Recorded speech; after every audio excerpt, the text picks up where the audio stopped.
আমরা যেখানে জানাজার নামাজ পড়তে যাই, সেখানে ইমাম বা কোনো আলেম যারা জানাজার নামাজ পড়ায়, তারা দুটো জিনিস বলে জনসমাজে, যে এই মাইয়াতে যদি কোনো লেনদেনে কোনো ঋণ থাকে তাহলে তোমরা ক্ষমা করে দেবে, একটা কথা বলে। আর একটা বলে যে কাউকে মনে কোনো দুঃখ দিয়ে থাকলে তোমরা এটা ক্ষমা করে দেবে। এই দুটো কথা প্রায় বলে, প্রত্যেক জানা যায় আমরা শুনি।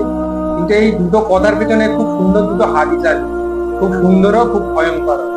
এটা আমাদের জানা দরকার অর্থাৎ। সেই জানাজার ওখানে ইমামরা ডিটেলসে হাদিসটা বলে না।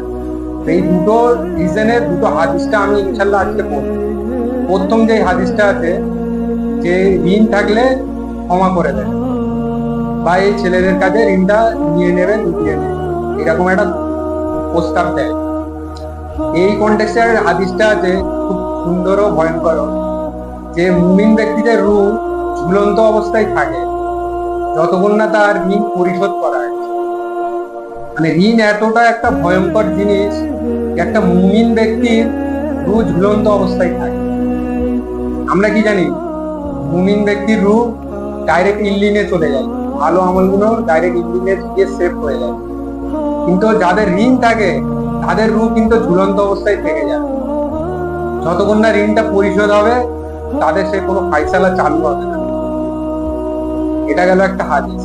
আর একটা হাদিস যে বলে কোনো মানুষের কাছে কোনো হক নষ্ট করে থাকলে বা কারোর মনে কোনো দুঃখ দিয়ে থাকলে তাকে ক্ষমা করে যাবে। এই কনটেক্সটে আর একটা হাদিস আছে যে নবী সাল্লাল্লাহু আলাইহি সাল্লাম কিছু সাহাবীদের সামনে একবার বললেন যে তোমরা কি জানো সবচেয়ে অসহায় আর নিঃস্ব ব্যক্তিকে? সাহাবা কেরামরা বললে, এই নবী করিম সাল্লাল্লাহু আলাইহি সাল্লাম, আমরা সবচেয়ে নিঃস্ব অসহায় ব্যক্তি বলতে তাকেই বুঝি যার কোনো ধন সম্পদ নেই, তার প্রভাব প্রতিপত্ত কিচ্ছু দুনিয়াতে নেই, সেই হচ্ছে সবচেয়ে অসহায় আর নিঃস্ব ব্যক্তি। তখন নবী করিম সাল্লাল্লাহু আলাইহি সাল্লাম বলেন, না, সে আসলে অসহায় ব্যক্তি নয়।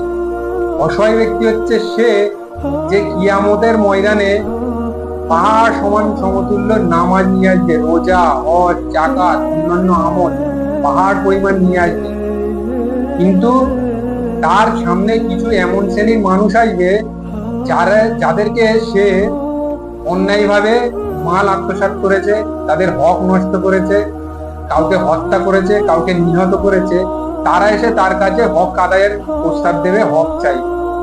তখন আল্লাহ সুবহানাহু ওয়া তাআলা তার সমস্ত যে ব্যক্তিটা এইসব করেছে তার সমস্ত নেকিগুলো ওদেরকে ট্রান্সফার করে দেবে। কেন আমরা জানি কিয়ামতের দিন একমাত্র কারেন্সি হবে নেকি আর গুনাহ, এই দিয়ে তাদের ব্যালেন্স করার। তখন তার সমস্ত নেকিগুলো ওই যাদের হক নষ্ট করেছে তাদের সমস্ত নেকিগুলো দিয়ে দেবে, তাতেও দেখবে তাদের হক আদায় হয়নি। তখন কি করবে, যারা চাইতে এসছে হক, তাদের আবার গুণাগুলো সেই ব্যক্তিকে দিয়ে দেওয়া হবে যে এত নামাজ রোজা দিয়ে এসেছিল, তাদের গুণাগুলো তার উপর চাপিয়ে দেওয়া হবে। তখন সে এসেছিল পুরো পাহাড় পরিমাণ নেকি নিয়ে, তখন তাদের গুণাগুলো নিয়ে তার পাহাড় পরিমাণ কাঁধের উপর চেপে যাবে, তো তার নেকিগুলো গুণাতে কনভার্ট হয়ে যাবে। এর কারণ কি? কাউকে হক মারা, কাউয়ের অন্যায় ভাবে মাল আত্মসাৎ করা, কাউয়ের মনে দুঃখ দেওয়া, কাউকে নিহত করা, আহত করা, এই হচ্ছে হাদিস। এইভাবে মানুষকে কষ্ট হক মারার হাদিস হলে সে তুমি যতই আমল নিয়ে কিয়ামতের ময়দানে আসবে সব জিরো দিয়ে মাল্টিপ্লাই হয়ে যাবে, নেকিগুলো গুনাতে ট্রান্সফার হয়ে যাবে। এই দুটো হাদিস খুব সুন্দর হাদিস আর খুব ভয়ঙ্কর হাদিস। আমাদের এই হাদিস দুটো মেনে আমল করার প্রয়োজন, যাতে আমার মৃত্যু সবের অনিবার্য, কুল্লু নাফসিন যায়কাতুল মউত, সেই হিসাবে আমাদের প্রিপারেশন নিতে হবে, যাতে আমাদের কোনো ঋণ না থাকে আর কোনো মানুষকে কোনোরূপ না কষ্ট দুঃখ, কারোর হক না আমরা মেনে থাকি, কারোর মাল না আত্মসাৎ করে থাকি। এই হাদিস দুটো মেনে আমাদের জীবনযাপন করা দরকার, কারণ এই আমলগুলো একমাত্র আল্লাহ সুবহানাহু ওয়া তাআলার হাতে নেই। যেই বান্দার হক নষ্ট হয় তার কাছেই থাকবে, সেই যদি ক্ষমা করে তাহলে আমরা ক্ষমা পাবো, এটা আল্লাহ সুবহানাহু ওয়া তাআলা তাদের উপর ছেড়ে দেবে।